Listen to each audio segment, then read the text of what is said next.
నమస్తే, welcome to పూరా local. నేను మీ సంపత్ కుమార్. వేర్వేరు కోర్టు ఉత్తర్వులు ఉన్నప్పటికీ హైడ్రా కూల్చివేతలు చేపడుతుండడంపై హైకోర్టు తీవ్ర అసంతృప్తి వ్యక్తం చేసింది. స్వయంగా ఇచ్చిన హామీకి విరుద్ధంగా రాత్రికి రాత్రే కూల్చివేతలు చేపట్టడాన్ని తప్పుబట్టింది.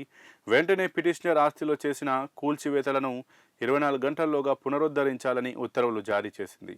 మేడ్చల్ మల్కాజ్గిరి జిల్లా కూకట్పల్లిలోని 1003 నుంచి 1006 సర్వే నెంబర్లోని 13.17 ఎకరాల స్థలంలో ఈ నెల 25కు ముందున్నట్లుగా నిర్మాణాలను పునరుద్ధరించాలని హైడ్రాతో పాటు మున్సిపల్ శాఖ ముఖ్య కార్యదర్శి, జిల్లా కలెక్టర్, తహసీల్దార్లను ఆదేశించింది.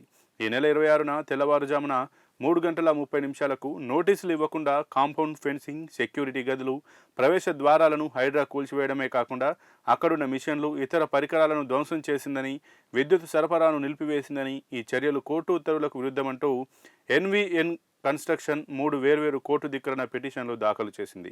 వీటిని హైకోర్టు విచారించింది. ఈ సందర్భంగా కోర్టు స్పందిస్తూ, కోర్టులో కేసులు ఉన్న వ్యవహారాల్లోనూ, కోర్టుకు హామీ ఇచ్చిన కేసుల్లోనూ హైడ్రా తనకు తోచినట్లు చేస్తోంది. ఇది హైడ్రాకు కొత్త కాదు.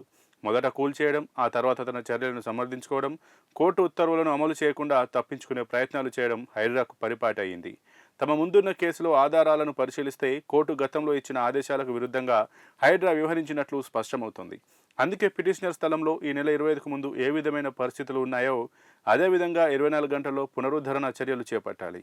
ఆ స్థలం వద్ద హైడ్రా రెవెన్యూ శాఖలు ఏర్పాటు చేసిన ఫెన్సింగ్ బోర్డు తీసేయాలని ఉత్తర్వులు ఇచ్చింది.